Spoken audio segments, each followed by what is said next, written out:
18:18.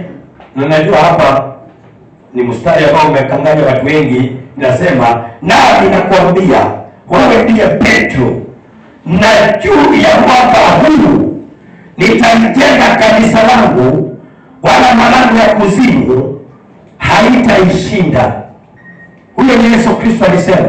Na huu mstari umechanganya watu wengi duniani, huu mstari, mpaka watu wengi wakaulizia Petro alizikwa wapi? Mahali walikuwa wasikia pia alizikwa, wakaenda wakajenga kanisa hapo. Ati kwa sababu ati Yesu alisema juu yako wewe nitalijenga kanisa langu. Watu wanajibidi hivyo. Kwa hiyo wanasema hata mshida ukisumbuka, sisi tulishajenga kwenye mgongo wake Petro poleni na pole wao. Walijenga juu ya kaburi tu, na hata Petro alishaisha na akawa udongo tu. Kwa hiyo wanajitanganya bure.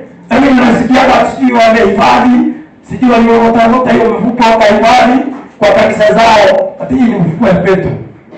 Yesu Kristo hakusema atajenga kanisa lake juu ya Petro. Hapana. Ni vyema kufafanuka, ni vyema kuelewa Biblia. Hapa inasema juu, nami nakwambia wewe ndiye Petro. Haijasema wewe ndiye mwamba, imesema wewe ndiye Petro. Na watu wengi wanashindwa kufafanua. Wakati Yesu Kristo alionana na Petro mara ya kwanza, alimuita aje? Wewe ni Kefa au Mawaliki? Oye. Alimuita wewe ni Kefa au jiwe. Kuna tofauti ya mwamba na jiwe. Jiwe ni kadogo kama hizi kwa huku nje. Petro ni Kefa, jiwe. Mwamba ni Yesu Kristo. Kwa hiyo hapa Yesu anasema kwamba juu ya huu mwamba huu umemtambua wewe, ndiye umetambua mimi ni mwamba. Kumbe hao wengine wote wako wanajua mimi ndiye Kristo niliyetoka kwa Baba wetu wa mbinguni. Mimi ndiye Kristo, mimi ndiye mwamba. Kwa hiyo uwezo yaani kwa uwezo wa kufafanua ama katika uwezo tutatumia jina gani ambayo itatuletea usahihi kwa kutambua. Kwa hivyo kwa sababu wewe uko na uwezo wa kutambua na umetambua kwamba mimi ni Yesu Kristo mwamba, nitalijenga kanisa langu juu ya huyo mwamba ambaye ni mimi, na kanisa halitatingishwa na Shetani. Na kwa sababu wewe ndio uko na ufunuo, basi nimekuja hapo.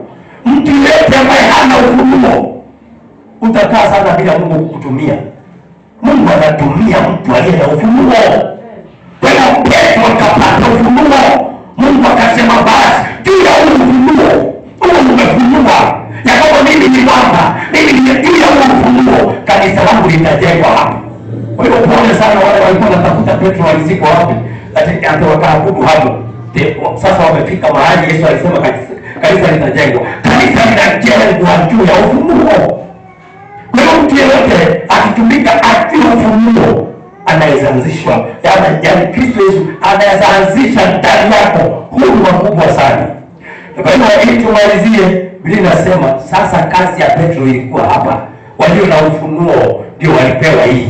Akasema mstari wa 19, nami nitakupa wewe funguo za ufalme wa mbinguni, na lolote utakalolifunga duniani litakuwa limefungwa mpaka mbinguni, na lolote utakalolifungua duniani litakuwa limefunguliwa mpaka mbinguni. Huyo ni mtu mwenye ufunuo.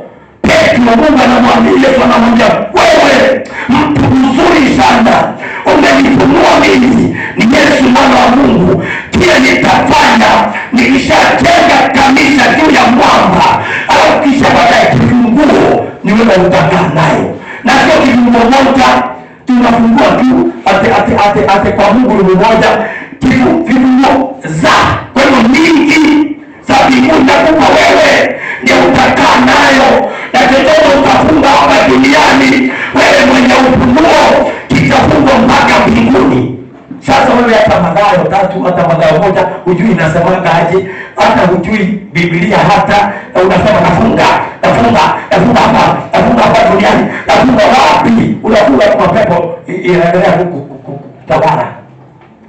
Manake mwenye kifunguo ni mtu aliye na uwezo wa kutambua, ni mtu aliye na uwezo wa kufungua. Lazima uwe na ufunuo ili ufunge na kufungua. Haleluya.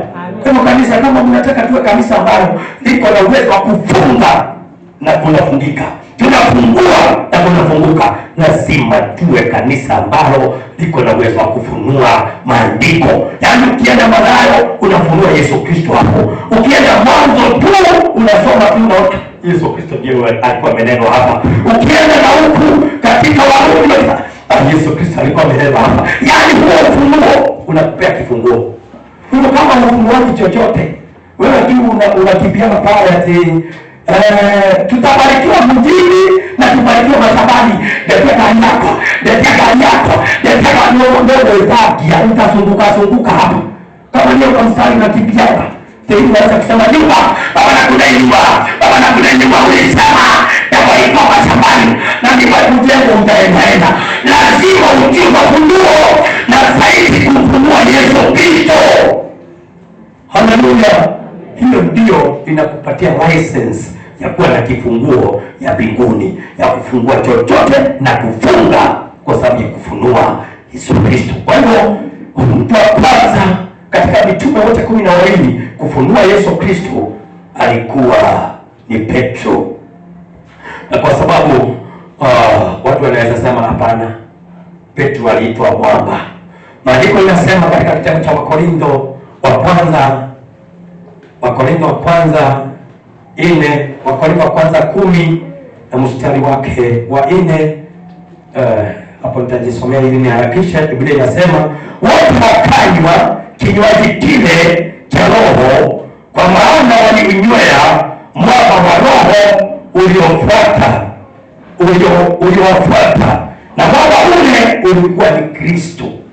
Kwa hivyo Kristo ndiye mwamba, na ndiye alikuwa na Waisraeli wakitoka Misri, alikuwa na wao hapo. Wakati walipata kiu kule nyikani na mwamba ukatoka na maji wakanywa, walikunywa Yesu Kristo mwenyewe. Kwa hiyo kutakuwa unaona Paulo anasoma tu kitabu cha Agano la Kale, anasoma kitabu cha Kutoka, anaona kuna mwamba hapa, Waisraeli wakakunywa.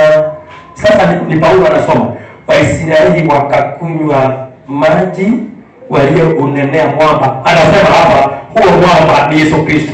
Sasa anasema huyu apewe kifunguo. Haya anatambua ya kwamba mimi ndio nilikuwa na kule, na sasa kumbe mimi ndio mwamba. Petro mwenyewe alikuwa jiwe ama Kefa. Paulo anatambua Yesu ni mwamba. Yesu anasema huyo mtu apewe kifunguo. Ndio maana kwa mitume wote Paulo ndiye aliandika vitabu vingi kwa sababu ya kujua kumfunua Yesu Kristo. Ukijua kumfunua Yesu Kristo, mahali popote unaenda, sio kila mahali ukifunua tu unataka kusema nibarikiwe hapa. Nibarikiwe. Huu ni mwamba wa baraka. Maandiko yananiambia ni kwamba umetambua Yesu Kristo wapi hapo? Tambua Yesu Kristo na utapewa kifunguo. Hiyo baraka utajifungulia wewe mwenyewe. Utakuwa ukifungua na unafunga. Kwa huko kwa kutoya kahigura kaushakira ndimo na kahinga.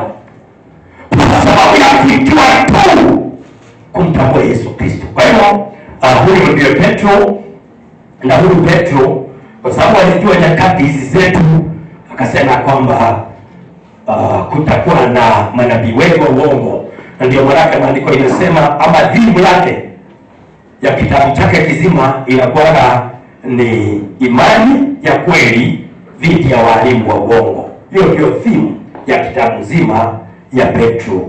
Na kwa hivyo kwa Kizungu, kwa sababu kuna watu wanasema na Kiswahili tu, sisi hatujui katika Kiswahili na ndio Kizungu. Kwani ukienda Kizungu ulipitia wapi? Kiswahili ni njia kwenda Kizungu. Kwa hiyo ninasema kwamba faithful truth versus false teachers. Faithful truth versus false teachers. Ndio imani ya kweli dhidi ya walimu wa uongo. Ndio ilikuwa ni theme ya kitabu mzima chake Petro ya. Naona mwanzoni ya kwamba kimeandikwa na kule mwisho ni kama Petro aliandika akiwa mwisho. Hapana, kitabu mzima cha Petro